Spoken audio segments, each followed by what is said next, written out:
La barredora. Hablando de Pues sí, porque ya. labores de limpieza. Sí. Pues sí, tremendo, ¿no? Tremendo. Y además, pues por lo que estamos oyendo hoy o leyendo hoy, pues ya hay órdenes de aprehensión y ya detuvieron a un personaje, no sé, o sea, hasta dónde, pero pues más parece irse por el camino de los chivos expiatorios, ¿no? O gente que está realmente vinculada o estuvo, pero que no son los verdaderos Dicen que capos. era el número 2 después del que anda prófugo. Ajá, del Hernán Convenientemente H. prófugo. Ajá, convenientemente prófugo y a muy buen momento. Sí. ¿No? Ahora, yo creo que sí, el que nada debe, nada teme. Entonces, yo no veo por qué no se puedan armar comisiones de investigación en el Poder Legislativo. No sobre una persona en particular, ¿no? Yo no lo llevaría a un senador, sino a la situación misma, ¿no? ¿Por qué el gobierno tardó tanto tiempo en aplicar estas órdenes de aprehensión o otorgarlas, o pedir estas órdenes de aprehensión a un juez? Porque la información está desde hace muchísimos años y sin embargo, o sea, entonces parece más bien una intención de carácter político más que un ánimo de hacer justicia y de generar una mayor seguridad en Tabasco, ¿no? Exactamente, ahí sí de limpiar de barrer y al limpiar. pobre Tabasco, Sí, ¿no? sí. Entonces, estamos hablando que además está ya mencionando de una influencia regional, no solo Tabasco, sino también Chiapas, y todos los cuestionamientos que hubo y hay con relación al que es ahora cónsul en Estados Unidos. ¿Dónde es cónsul Rutilio? ¿En Miami? Miami, En Miami. ¿no? Sí, Porque en les algún gusta estado, la Florida, acuérdate. algo así. Sabines está... Sí, son los chiapanecos, se sienten ahí entre la Florida. un ambiente tropical, Ajá. ¿no? Sí, bueno, Miami. Sí, creo que qué bueno que se actúe, qué bueno que se esté trabajando en esto, pero vuelvo a lo mismo, ¿no? Es decir, que sea realmente con el objetivo de tener una mayor seguridad y no porque haya una reyerta de carácter político, ¿no? Pienso. Sí, lo que yo he venido diciendo es que por lo menos se antoja negligente el caso, ¿no? Completamente, porque es lo que decimos, si esta información estaba incluso, me llama mucho la atención hoy la columna de Raimundo Riva Palacio, que habla de que uno de los que tenían de manera muy significativa toda esta información era el general Audomaro, ¿no? Tan cercano a López Obrador. Uh-huh. Entonces, a unos sí se les toca y se les vincula, a otros se les protege, etcétera. Entonces, creo que dentro del mismo oficialismo, ya no estoy hablando de que estás contra opositores, sí, ¿no? Sino dentro del mismo oficialismo se descubre a uno, al otro no se le toca. O sea, realmente deben de transparentar todo esto e ir con un objetivo de seguridad. Porque como tú dices, pues se tardaron muchos años. Esto lo sabía el presidente López Obrador, según esto, ¿no? Según las filtraciones sí. que hubo en su momento. De Guacamaya Leaks. No, Guacamaya fue en el 22, si mal no recuerdo. El mismo general Trevilla reconoce que tenían esa información, pero que era bruta y que ¿por qué no investigaron más? Porque hasta ahora. O esperaron a que llegara un gobierno a Tabasco que realmente denunciara el asunto por sus confrontaciones con la otra corriente que está en Tabasco dentro del propio Morena, y entonces ahí sí ya actuaron. ¿O cuál es el objetivo de todo esto, no? Es decir, no queda clara el objetivo, la misión de toda esta situación. Que qué bueno que se dé. Sí, digamos, qué bueno que finalmente que se dé, claro. Ahora sí que haya sido como haya sido, pero no, digamos, entonces, ¿cuántos casos más estamos en esta circunstancia en el sentido de conocer actuaciones del crimen organizado en determinadas regiones del país, que haya investigaciones y que no se esté actuando por parte del gobierno hasta que le llega el asunto de manera frontal? Ahora, no parece que haya interés ni ninguna intención verdaderamente de hacer una investigación al respecto. No, yo creo que además todos los pasos que se dieron, porque se menciona mucho que esto va desde la Presidencia de la República para maniatar a uno de los grandes contrapesos que dejó López Obrador a Claudia Sheinbaum cuando le dio la candidatura presidencial. Si tú eres la candidata, pero ahí va a la coordinación del Senado, otro a la coordinación de diputados, otros al gabinete. Y así lo dijo abiertamente. No, bueno, no nos mintió. No nos mintió. Y dejó estos corchetes, ¿no? Y se dice que es una manera ya de estarse quitando estas trabas para poder ejercer el poder. Yo creo que la principal traba que se tendría que quitar la presidenta pues, se llama Andrés Manuel López Obrador, no Adán Augusto ni Ricardo Monreal, aunque también, pero básicamente quien tiene el poder está en Palenque, o supuestamente está en Palenque. Entonces, ahí es la principal traba. Y segundo, creo que fue muy armado. Sale la presidenta a decir, pues Adán tendría que aclarar. Y al día siguiente él sale y manda un mensajito pero y saca su video. Luego aparece en el Consejo Nacional de Morena. Luego el lunes da una entrevista, ahora sí ya. O sea, primero armaron al interior y dijeron los pasos. Yo aparezco aquí. ¿Qué es esta cosa, no? Que yo aparezco como deslindándome, pero al mismo tiempo no, porque al final de cuentas no queda más que en eso, en el regaño de la presidenta, ¿no? Que ahora ya le da mucho por regañar. Y a que lo arropen, ¿no? En el Consejo Nacional del PRD. Del PRD de Morena. Del PRD es que casi vienen de ahí, una parte importante. Pero, digo, yo insisto, no puedo calificar de culpable a alguien, ni mucho menos, pero al final de cuentas, pues, dice el propio senador, yo me pongo en manos de cualquier autoridad. Si con el fuero, pues cualquiera, preséntate. Sin fuero, ahí sí. ¿No? Es decir, finalmente es como un manual que se siguió para que él ya aparezca públicamente. Está bien. El tema es que realmente se investigue a fondo toda esta situación. Y está en el ánimo de la opinión pública. Bueno, sí. Olvídate de la no lo dejan, sí, además, pues la gente quiere saber. Pues sí. Quiere saber. Es que es un escándalo. Porque estamos hablando de un personaje súper relevante de Morena. Un ex candidato presidencial.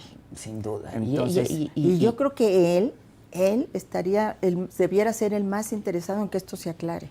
Si es que no hay ningún vínculo, si es que no sabía, si es que, que se aclare a profundidad, que se nombren las comisiones que se quieran nombrar, que por qué tapar y querer echar debajo de la alfombra el asunto, no, que se abra toda la discusión. A mí es lo que más me gustaría, ¿no? Y si estuviera en esos zapatos es lo que quisiera. Claro. Entonces es esta parte en donde sí, aquí estoy a disposición, pero al mismo tiempo que no se discuta, que no se hable en la permanente, el censor llamado Noroña, ¿no? El censor Noroña, ¿no? Ahora ya, es que es terrible lo que está pasando, Adela. ¿Ya viste lo de Acapulco? De la presidenta municipal, que también un periodista que se tiene que disculpar durante un mes por haber hablado de acciones del gobierno y acusado de violencia política de género. Entonces vamos de cuestionar al Chicharito, ¿no?, a querer censurar por violencia política de género a quienes cuestionen a cualquier mujer. No. Y no la están cuestionando a ella por mujer. No, están diciendo cuestionando su si hubo una deuda o no del gobierno municipal, que además esa investigación llegó hasta el Congreso del Estado y ella ganó en la Corte que no se le tocara, pero se habló del tema, llegó al Congreso Estatal, estaba en la circunstancia, entonces obviamente es nota y tú como periodista pues hablas del tema. Claro. Y ahora resulta ser que durante 30 días te tienes que disculpar porque, ¿no? Y te van a inscribir en el catálogo, como lo hicieron con esta niña Carla, ¿no?, en el catálogo de violentadores.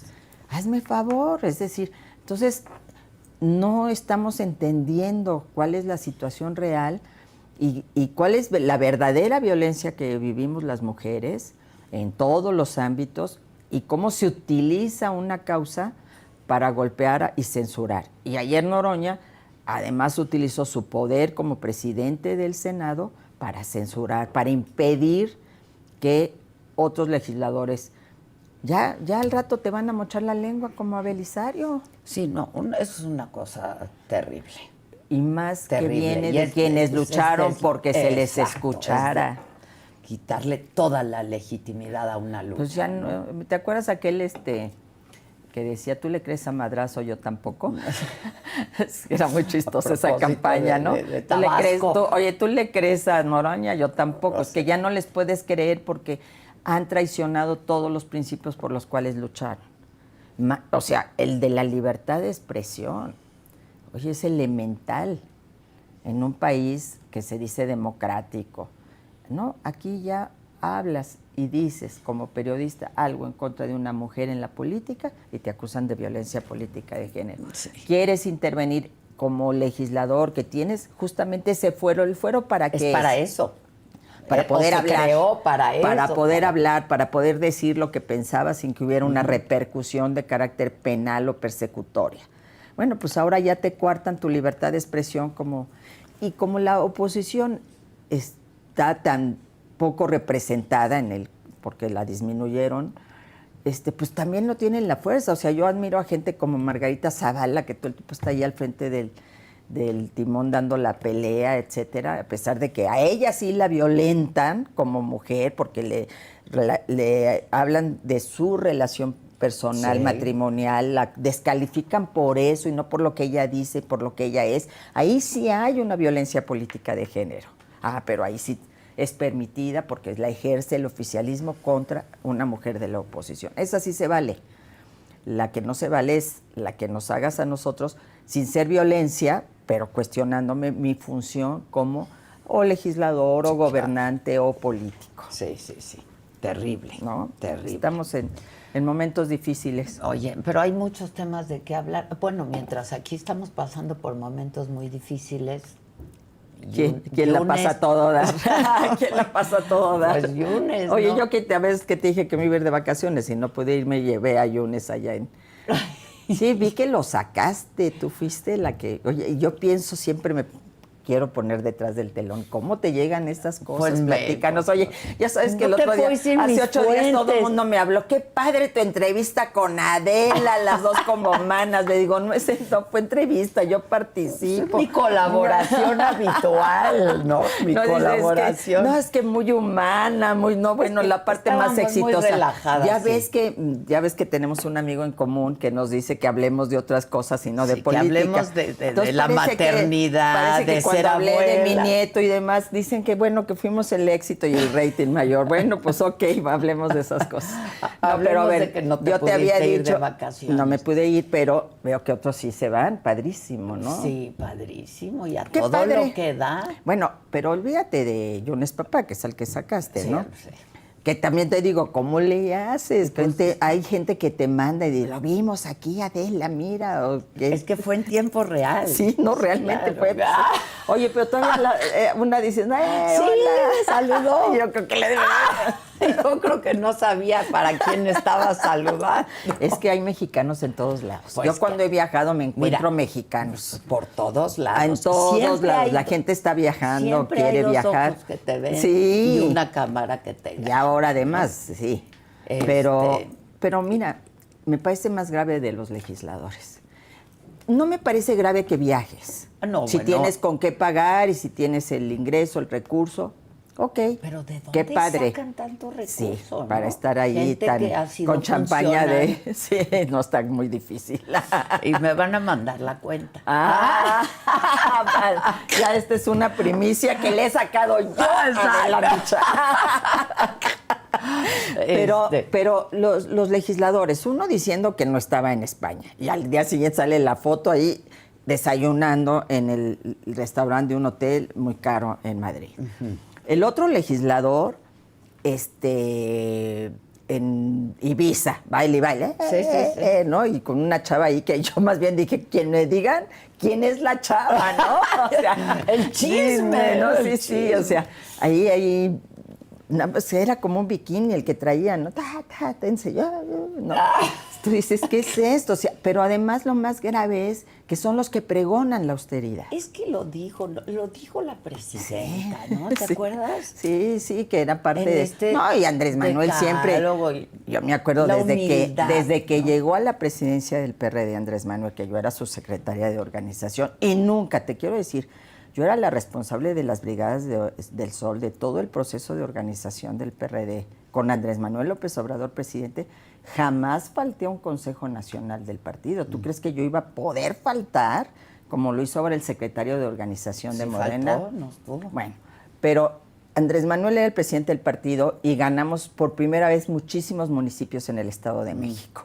Y entonces pide que se programe una reunión en el Estado de México con todos los presidentes municipales entrantes. Y entonces se organiza y les lee, que todos nos volteamos a ver, porque dice, y ahora les voy a decir, y no andarás con la mujer de no sé quién, y entonces yo hasta estaba la dirigencia del PRD y yo los volteaba a ver, pues yo era parte de la dirigencia del partido, pero volteaba a ver a los hombres todos con unas caras de, no andarás con la mujer de no sé quién, ¿no? Entonces, pues desde entonces está ese rollo de la cartilla moral, y te acuerdas que que los servidores de la nación la distribuyeron, y ahora con el gobierno presidencial de López Obrador, y Claudia cada rato lo dice, y les mandó a decir eso al Consejo de Morena. Sí, lo mandó decir. Sí, pero finalmente es este doble moral, ¿no? Esta hipocresía, que eso es lo que se cuestiona. Si ellos tienen dinero para viajar o no tienen, pues que viajen por el mundo. Ese no es el debate es que pregonas un discurso de austeridad, que le dices a la gente que eres austero, que tú no te ocupas tus espacios para ese tipo de situaciones, que no te vas a aprovechar de todo eso. Y a la hora salen todo el mundo evidenciados. Entonces es esta hipocresía la que se discute. O sea, porque si el diputado anda bailando allá, bueno, pues allá él. Sí, claro. Nada más que, ¿por qué lo saca la gente? ¿Por qué te lo graban y te lo mandan? Es porque dicen, oye, pues este señor, el voto que dieron hizo posible la destrucción del poder judicial de este país, y resulta ser que andan felices mientras México está padeciendo todas estas consecuencias. Por eso, porque si voy yo, pues no me van a grabar, ni o sea, no van a decir, ay, mira, ¿en dónde anda Adela? Mientras ya no está en el programa por andar acá divirtiéndose. Exacto, ¿no? Cosa que quiero hacer, ¿no? Por favor, o sea, también queremos ir a Capri y a Ibiza, ¿no? Sí. Y esa es la cosa, ¿no? Oye, invéntate un programa desde allá y nos vamos. Vámonos, mana. Sí, vámonos. Yo ya me voy, de hecho, yo ya anuncié aquí que me voy ahora de sí la ya nos vamos. Ya, ahora sí, híjole, yo me voy junto contigo. Yo ahora sí ya me voy. Y vamos a hacer que tú te vayas también. Por favor. Sí. Y eso es lo que es tan criticable y lo que ayer te enoja. No, yo ayer estaba verdaderamente enojada. Y se generó toda una polémica precisamente por esas imágenes, que además es como una cosa de mucha impunidad, de mucha soberbia. Mucha soberbia. Porque, a ver, yo aquí estoy y no me cuido, después de todo lo que provocó, lo que ha implicado, y lo que se dijo que provocó, ¿no? O sea, fue señalado por eso, claro. ¿no? Y cuántas veces no se cuestionó que le habrán dado, que le prometieron, le quitaron sus carpetas de investigación, le dieron lana. Pues que eso es lo que le dicen al Chicharito, ¿no? Que se ponga el chaleco de Morena y entonces ya nadie lo va a cuestionar. Claro, ese fue el error. El error fue no salir con un chaleco guinda. Y eso es lo que da rabia. Es que da rabia. Claro que sí. Da rabia porque no nos da rabia ver a un empresario o a cualquier otro político que, digo, si dices como para la política te da para eso, pero finalmente tampoco cuestionas tanto si es alguien que no está diciendo yo la austeridad y vivo. Ajá. O que te digan, que nos disculpen, que se pidan disculpas los españoles porque nos colonizaron y nos invadieron, pero qué padre es Madrid y qué padre es estar en España. Y las Baleares. No, sí, las Baleares. Digo, no, pues entonces es la incongruencia Digo, más allá de que sales en shorts, yo sí tendría un poco más de precaución. De pudor. Sí, no, sí. Pero eso es otra parte. Ahí nos van a acusar de violencia de género. No, pero mira, esta cosa de que luego tienen que salir a dar una explicación. Es que mandó la carta al Consejo de Morena diciendo que no estaba en España, que no podía ir por un asunto familiar. Bueno, es que estaba celebrando su aniversario. Sus 40 años de casado. Está bien, nada más que, ¿por qué dices que no estás en España? En tu Twitter. O sea, eso es lo que genera la discusión. No estás en España. Valiente, claro, no estás en España, pues ahí te va la fotografía de que sí estás en España. Y entonces, además, estás en un restaurante de superlujo. Ok. No, nada más fui a desayunar ahí, no es que me esté hospedando ahí. Entonces ya vas a la defensiva, todo el tiempo a la defensiva, ¿no? Estás colocado contra la pared y es una tras otra, en lugar de decir, pues sí, o sea, me equivoqué, no debí de haber dicho que no estaba y estoy celebrando mis 40 años y se acabó de Quería casados, que estuviera punto. en el ámbito de lo privado, Sí, punto, ya. O sea, pero se colocan en estas circunstancias. Estamos a la defensiva, o están a la defensiva precisamente por estas circunstancias. Yo creo que más vale ser transparentes y se acabó, ¿no? Pues sí. Y ya, y no hay manera de que te discutan eso. O sea, podremos estar de acuerdo o no de acuerdo. Es que podría antojarse como una banalidad, pero no lo es.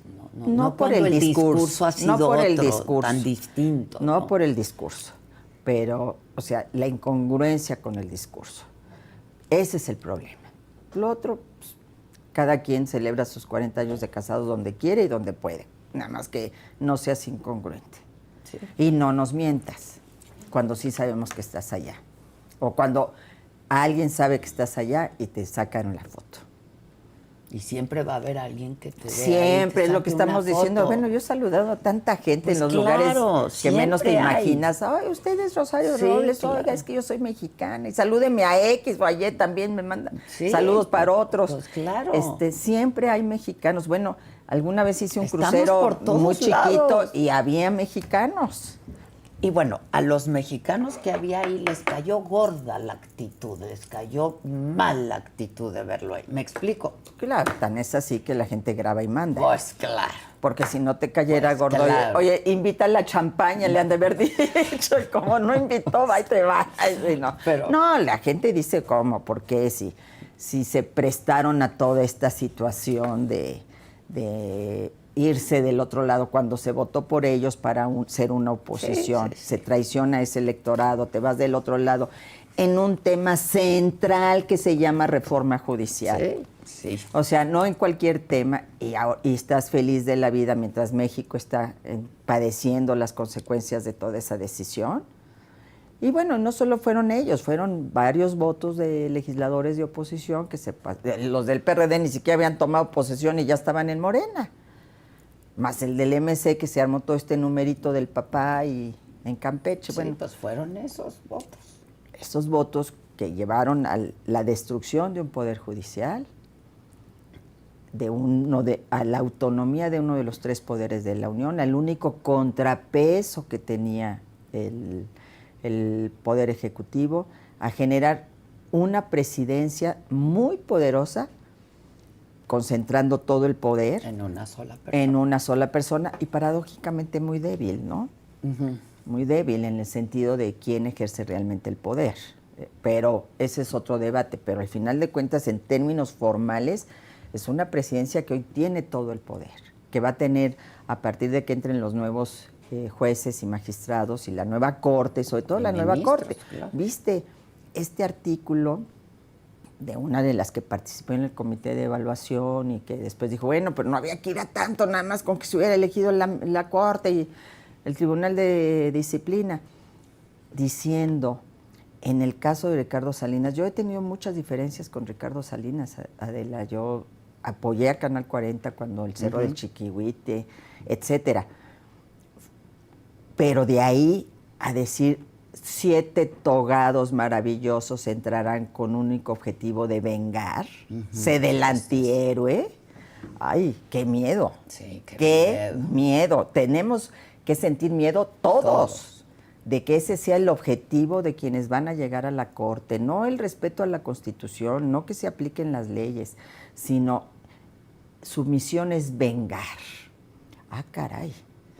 ¿De cuántos? ¿De quiénes? ¿Cuántos además de Ricardo Salinas? Si lo permitimos en ese caso, entonces estamos abriendo la puerta para que sea en cualquier otro caso. La Corte, que era justamente quien podía, en el último de los casos, estoy hablando de Alejandra Cuevas, de decir, ese delito ni siquiera existe, y enfrentarse a los poderosos. Ahora, su objetivo es vengarse, su objetivo es que no es la justicia. No es hacer justicia. No es hacer justicia. Entonces, quien estaba en Capri, pues es responsable porque es el que negoció a nombre del hijo. Sí, claro, claro. Entonces, ¿viste cómo lo recibió Dan Augusto? Pues justamente, sí, sacan la foto. Yo, los dos personajes, uno en el Consejo de Morena y el otro en Capri celebrando, ¿no? No, sí, la vida da muchas vueltas, dímelo a mí. La vida da muchas vueltas. Oye, y justo leíamos tu artículo, tu columna Antipatriotas, que pues así se les llama ahí, pues, descalificando a la oposición o a quien piense distinto. Sí, justamente a mí me parecía como muy relevante que se pretenda seguir por este camino de la descalificación de la oposición bajo este término antipatriota, por cuestionar lo que hace el gobierno, que es la labor de una oposición. Es decir, la oposición está diciendo estamos mal en materia de seguridad, estamos mal en materia de salud, las manifestaciones que está habiendo de médicos, etcétera, enfermeras, estamos mal en términos económicos, está mal Pemex, ¿no? Etcétera, y eso es antipatriota. Nadie de la oposición, y lo decíamos aquí, dice que haya más aranceles, nadie dice que bueno que Trump, como opositores, la gente en las redes, algunos dicen Trump, ven ya la tarea, sí, bueno. Nosotros tenemos que hacer esa tarea. Pero de ahí a señalarlos como antipatriotas, pues es absolutamente ridículo. Pero en todo caso, ¿qué es ser antipatriota? Pues antipatriota es haberle cedido regiones enteras al crimen organizado, porque el ser patriota es una defensa de la soberanía. Pero la soberanía no solamente es hacia el exterior, sino es cómo ejerzo mi soberanía dentro del país. Y tú has cedido espacio a esos intereses. Bueno, ocurre hasta dentro de una familia. Claro. ¿No? Entonces, eso sí es ser antipatriota. Dejarles que tengan facultad de ejercer violencia.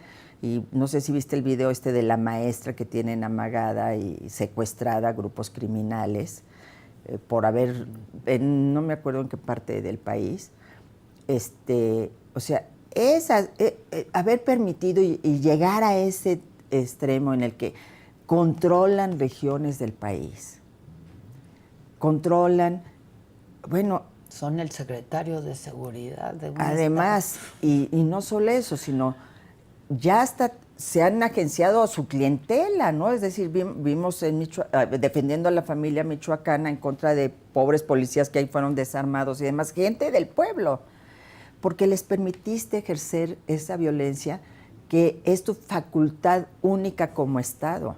Entonces, renunciar como Estado mexicano, combatir los cárteles, eso sí es ser antipatriota. El que sean esos intereses fácticos los que predominen por encima del interés del Estado, que supuestamente representa a todos nosotros, eso sí es ser. En todo caso, a esos podríamos aplicarles el calificativo de antipatriotas.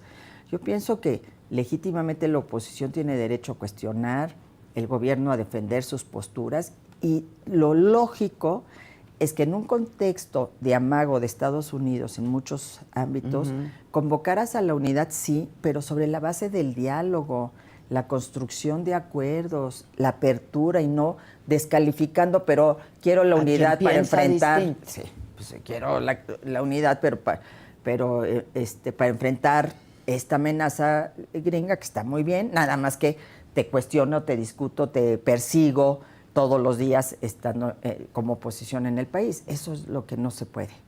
No puedes enfrentar un enemigo como el que tenemos con un discurso polarizador, un discurso que divide a los mexicanos y un discurso que acusa de antipatriotas a los que ejercen una posición crítica. Y esa es su función como oposición. Así es, pero ese es el manual de los gobiernos populistas. Descalifica, cuestiona, utiliza este espacio de comunicación súper privilegiado porque pues, es un espacio que tiene todo el poder del Estado para transmitirse, para replicarse, etcétera, y para descalificar, para dividir, para polarizar frente a cualquier adversario. Tú tienes un adversario Trump y en lugar de enfrentarlo con eficacia, porque cada vez nos enfrentamos a más amenazas y no se ve que el diálogo esté dando resultados. Es que es un día sí y el otro también. No, en el diario nos tunden, ¿no? Ayer fue el rollo de que, o antier, ¿no? Que los drones del narcotráfico pueden. Entonces, diario estamos. Y además, Adela, lo comentaba hoy en la mañana, con la señora que me trajo en el Uber, que fue una mujer. Le estaba yo preguntando todo esto de la plataforma, lo que les implica. Dice que sí van a ganar menos, sí. Pero, y que además estamos pagando los usuarios, o sea, se sabía. Va a subir. Sí, el 7%. Pero, ¿de qué iba a decir? Le preguntabas a ella. ¿Qué? ¿Qué? Ya las edades ya. Es un pedo generacional. Sí, caray. De la polarización y... Ay, no sé qué le estaba preguntando. No, ¿qué dices tú, Jorge? De la plataforma. Pero esto, la señora de Luben, que es una mujer, veníamos platicando. ¿De qué más platicaban? Ya no sé, y entonces ya me voy a acordar. No me acuerdo de lo... Oye, es que dicen que a ciertas edades te acuerdas de lo que pasó hace 40 años, pero no de lo que acaba de pasar. Así no de yo. lo que acaba de pasar. Oye, pero ¿sabes de qué me gustaría platicar contigo? Porque me tocó gobernar esta ciudad y aparte la gentrificación. Me tocó ser secretaria de Desarrollo Territorial y Urbano con el presidente Peña. Dicen que el amaranto es bueno para la memoria. Ay, ya tenme aquí toneladas, por favor. Híjole, ¿de qué íbamos a hablar con esto? ¿De qué venía yo platicando? ¿De qué le pregunté? Estaba hablando de Estados Unidos y de los drones. Y ahorita me acuerdo. La polarización y los antipatriotas. Sí, pero no era un tema X que ya no me acuerdo. Muy interesante que me pareció la opinión de la señora del Uber. De la seguridad. Está muy enterada. No, pero bueno. Lo de la gentrificación, porque me parece muy interesante la propuesta que hizo la jefa de gobierno. Que yo creo que el gobierno sí debe regular, sí tiene esa función de regulador de lo que puede ser de repente una situación de abuso que son las rentas. Pero la forma es como llegas a eso, que creo que esa es la discusión que tiene que abrirse. Se pone en el centro una discusión muy importante. El problema es que la Ciudad de México hace tiempo que no construye la vivienda necesaria, entonces en la medida adecuada y necesaria. Y vivienda para renta.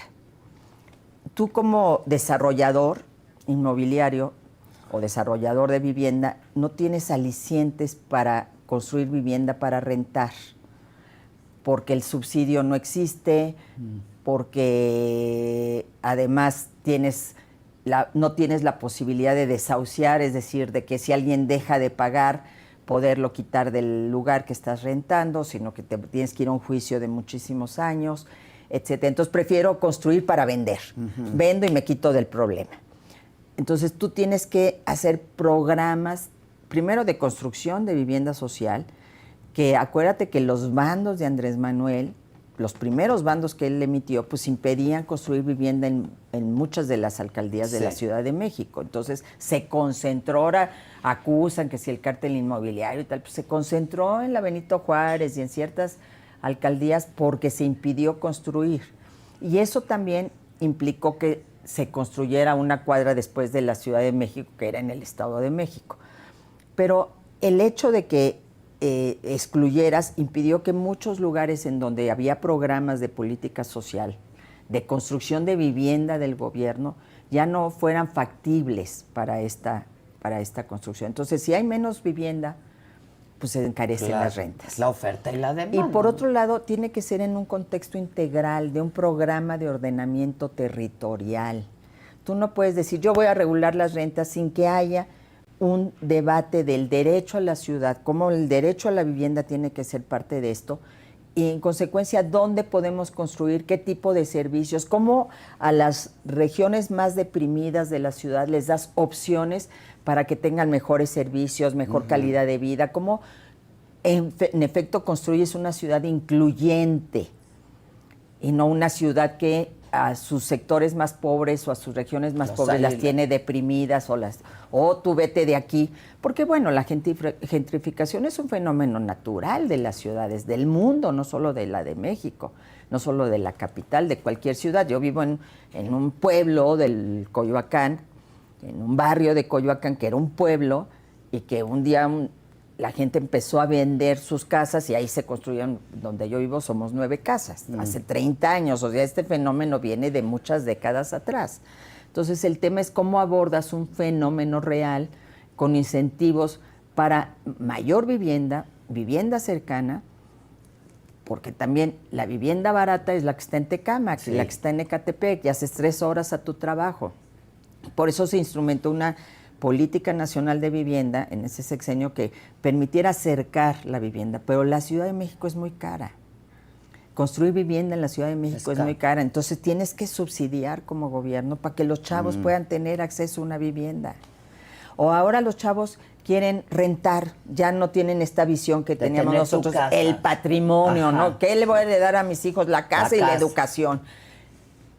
Quieren rentar porque además tienen mayor movilidad desde el punto de vista laboral de lo que uno tenía. Te puedes ir a otro lado. De repente trabajo aquí en esta empresa y me manda a Monterrey o me manda a Guadalajara. Entonces no tenías esa movilidad. Entonces ahora quieres tener esa capacidad. Entonces facilítales la renta con programas que permitan que los chavos tengan acceso a las rentas.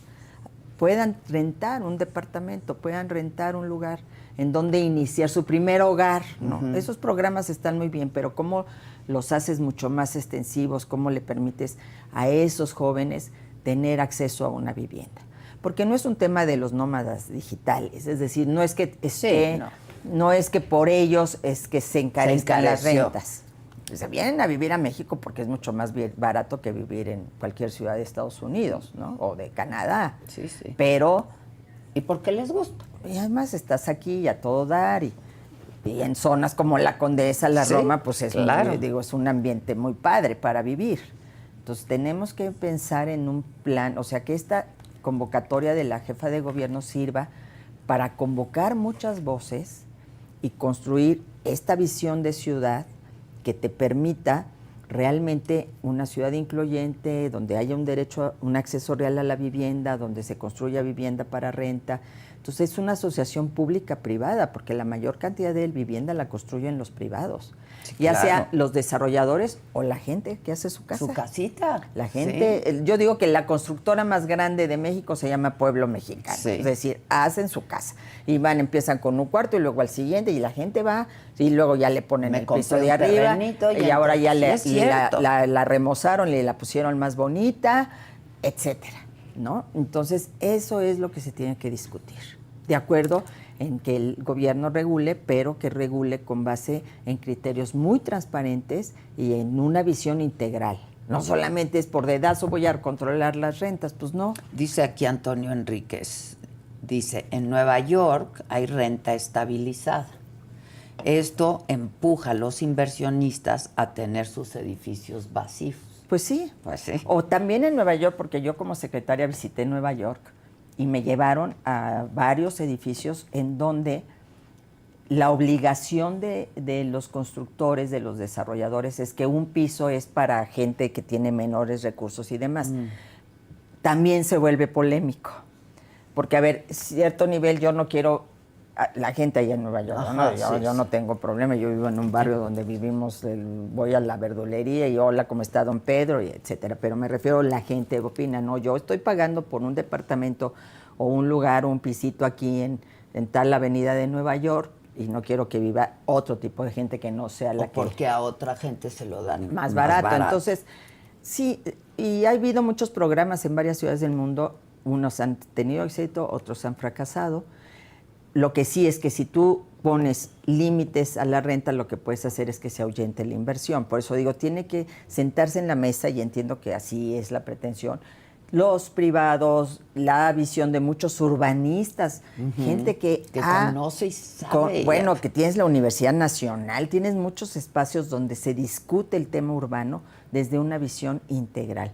Tienes la nueva agenda urbana de ONU Habitat, que establece una serie de criterios, entonces cómo recuperas espacios públicos, pero no puedes pensar en un tema nada más de vivienda y rentas cuando te caes en un bache cada medio metro en la Ciudad de México, cuando no tienes un transporte. ¿Cómo acercas la vivienda al transporte o el transporte a la vivienda para que la gente no haga 3 horas a su trabajo? ¿Cómo generas mejores servicios si hay lugares en donde de repente no hay agua, ¿no? Entonces, pues hay prioridades en la Ciudad de México. Y esas prioridades, pues no son las estatuas, ni que las quiten ni que las pongan. Yo creo que ese debate, mira, yo ni me metí porque, pues no, es decir, hay problemas serios en la ciudad. Problemas muy importantes, y esos son los que tenemos que discutir. Bueno, ¿y de las estatuas tienes opinión? No.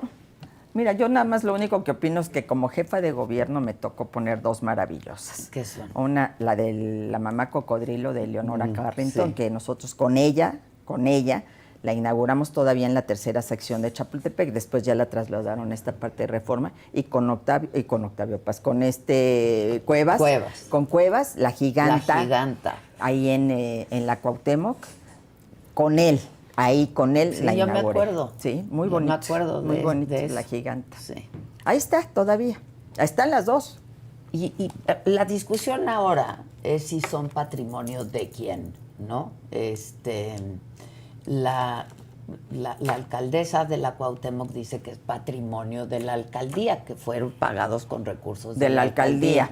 Y la jefa de gobierno dice que es patrimonio de la ciudad. Yo creo que es otra vez una estrategia de ambas, en el sentido de yo me coloco como esta otra parte que no está con estos principios, estos ideales, esta visión de Morena. Y aquí hay un acto simbólico que es quitar estas 2 estatuas. Y el otro lado es defendiendo el que ahí estuvieran y la historia y lo que representaron en su momento. No creo que sea el tema para la ciudad. La verdad, digo, que sea un tema que nos deba distraer. Es ocioso, digamos. Que nos deba distraer, ni que deba ser el tema central de una alcaldesa ni de una jefa de gobierno, y mucho menos entiendo que la presidenta haya opinado del tema. O sea, sinceramente, creo que hay temas más importantes de los que no se opina en la mañanera. Ya dijeron que pues que había estado de paseo en Cuba en algún momento de su vida. ¿Y eso qué? Que pues como ellos que van a España todo el tiempo, ¿no? Mira, a mí me tocó, pues a los 18 años, ¿quién estamos no hablando, era fan del Che? Claro, todos traíamos nuestra camiseta, y yo me sé perfectamente el 8 de octubre, perdón, yo estudié en la Universidad Nacional, o sea, punto y aparte. Que, por cierto, creo que Castañeda hizo una gran biografía del Che. Sí. Y conozco, o sea, varias. Pero, y a mí me tocó como jefa de gobierno entregarle las llaves de la ciudad a Fidel Castro. ¿Por qué? Porque él vino a la toma de protesta de Vicente Fox. Fíjate que ahí no eran detractores de Fidel Castro, ni ellos ni nosotros. Sí, o sea, todos estábamos que era... o sea, es que lo que no puedes negar es que fue un gran líder a nivel mundial y o sea, lo que representó la Revolución Cubana en su momento. Que después haya derivado en otras situaciones es diferente. Y estoy hablando de hace 25 años que entregué las llaves de la ciudad y fue una polémica brutal. O sea, dentro de sectores intelectuales de izquierda, empezando por Monsiváis, que era parte de mi Consejo Cultural de la Ciudad de México. ¿Qué decía? Que no. No, porque obviamente en materia de libertades, pues ya se cuestionaba mucho a Cuba. Se cuestionaba. Y periodistas amigos como Ciro Gómez Leiva, que por qué él iba a entregar las llaves de la ciudad, etcétera. Se generó toda una polémica. Yo reivindiqué que era un gobierno de izquierda, que venía la toma de protesta de Vicente Fox, ¿no? Es decir, venía con un gobierno del PAN, a tomar protesta a un gobierno del PAN, que además, pues, el vínculo, no solo de la izquierda, sino de México con Cuba, con el propio Fidel, etcétera. Pero ya entonces hubo mucha polémica, te estoy hablando de hace 25 años. Y la figura de Fidel, que obviamente, pues yo, que además estudié en la Facultad de Economía, los debates en el auditorio eran cuál era la revolución más pertinente, si la cubana, la soviética, la china. Esos eran los debates. No discutíamos México hasta que llegó Cuauhtémoc Cárdenas en el 88, pero todo lo demás era. Y Cuba era, bueno. Y yo fui varias veces a Cuba como delegación de la izquierda. Sí, sí.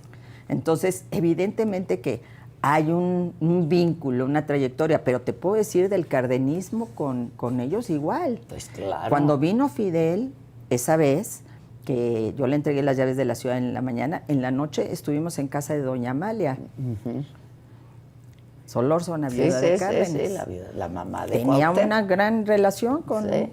Entonces, o sea, yo creo que en su momento tuvieron un papel muy relevante, icónico, para nosotros que fuimos parte de esa juventud que tenía esas utopías y esos ideales, y que me parece legítimo que haya quienes piensen, hay quienes acusan de asesinos y demás. Yo creo que cada quien su punto de vista. Y no creo que quitar o poner estatuas deba ser un tema. Pues sí, cuestionan que se quitaron esas estatuas, pero pero bien que quitaste la de Colón. Que es lo que yo decía ayer, ¿no? Sí, claro. La que quitaste la de Colón, pues, o sea, perdón, si ya vamos a quitar estatuas, entonces vamos a ver cuántas no merecen estar en esta ciudad, según los criterios de quién. Claro. Según los criterios de quién. Entonces, insisto, Tienes es un largo una ciudad transitar. que es... No, bueno, Tienes pues... un largo transitar. Pues ya se me olvidan las cosas. Y al lado de López Obrador caminaste. Mucho. Todo el país. Pues fui la secretaria de organización. Fue el primero que se enteró, él junto con Lázaro Cárdenas, que iba a ser la secretaria de gobierno cuando ganamos la ciudad en el 97, con Cuauhtémoc. Y me acuerdo muy bien, en una gira por alguno de los estados de la República, él, el que era su chofer, Chuy, en ese momento, muy cercano a él, y yo.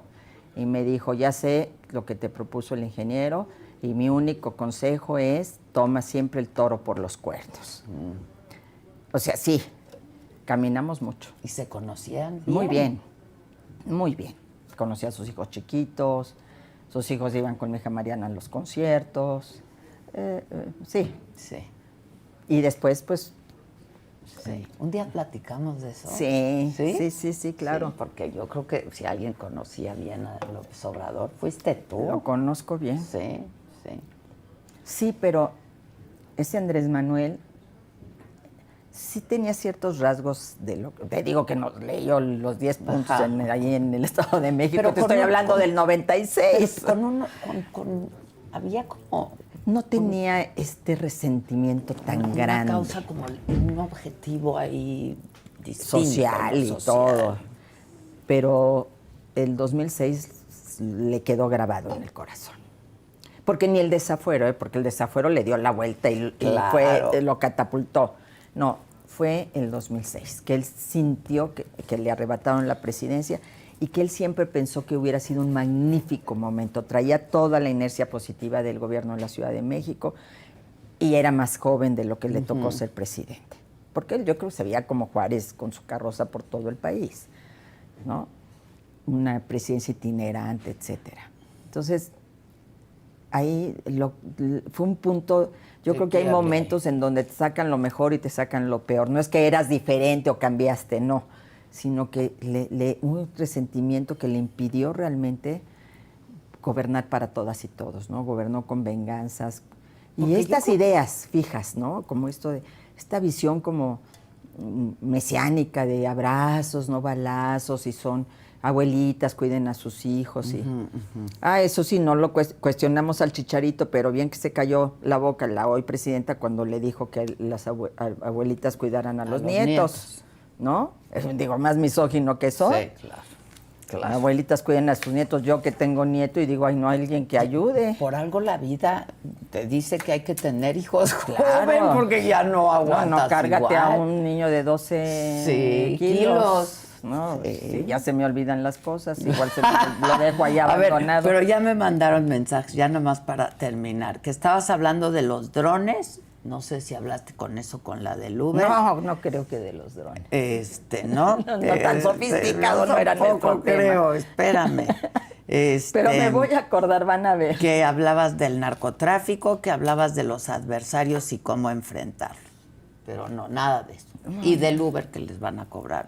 Es que me distraje con ese tema y se me olvidó cuál era el... Pero bueno, ya te vas a... Sí, ya me finalmente acaba uno por acordarse. Ay, claro, esto es lo que quería decir, pero ya no voy a estar aquí contigo. Exacto. Oye, creo que al Chicharito le afectó que le quitaran un patrocinio porque Puma le quitó bueno, el patrocinio. Sí. Entonces ya se disculpó, creo. ¿Les leo? Sí, a ver. Dice: agradezco de corazón a todos los que me han apoyado, a quienes con respeto me han compartido sus perspectivas y me exigen ser una mejor persona.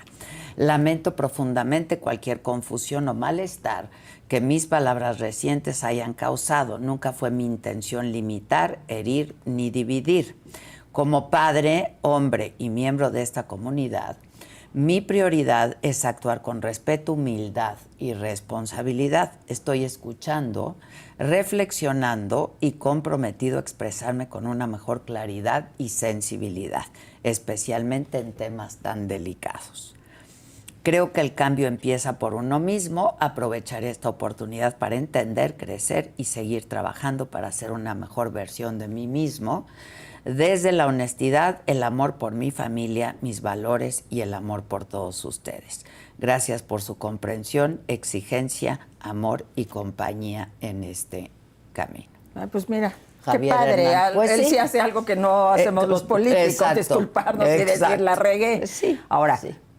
Que vaya a algunos cursos, que aprenda de este tema, que entienda, o sea, que vaya a todas estas cuestiones de nuevas masculinidades y demás. Es decir, no solo que se disculpe, sino que asuma. Verdaderamente se entienda y puede aprenda. Y no puede solo aprender, él, muchos que como él. Pues digo, ¿cuántos igual, gustas le dieron? ¿no? Me gusta les dieron. Sí. Que nos quieren ver a las mujeres en las casas y sometidas. Sería su mundo ideal. Sí.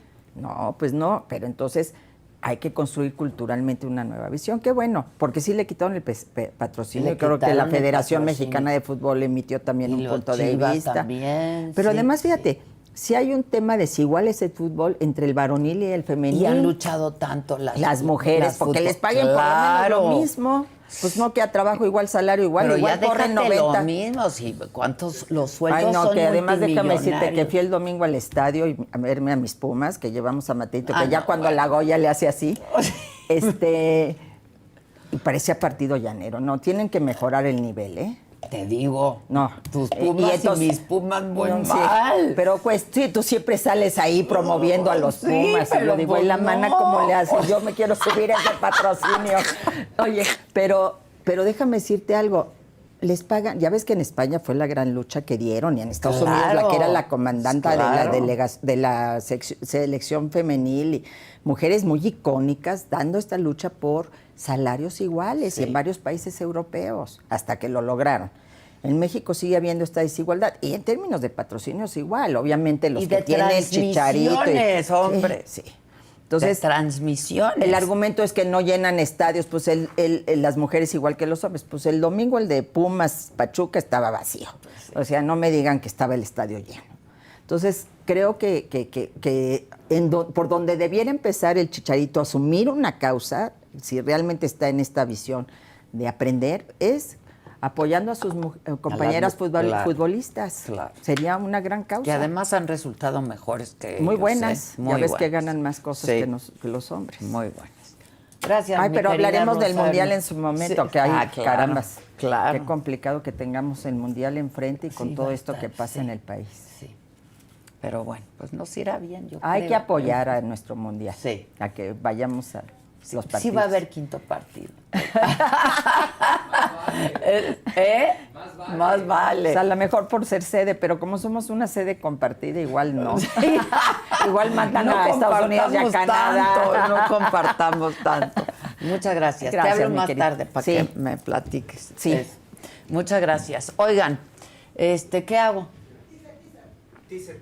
Con Débora. Vamos con Débora Suárez. Interesante.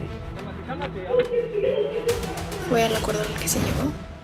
Capturan en Jalisco a Ulises N., alias El Pinto, considerado segundo al mando del grupo criminal La Barredora, que opera en Tabasco.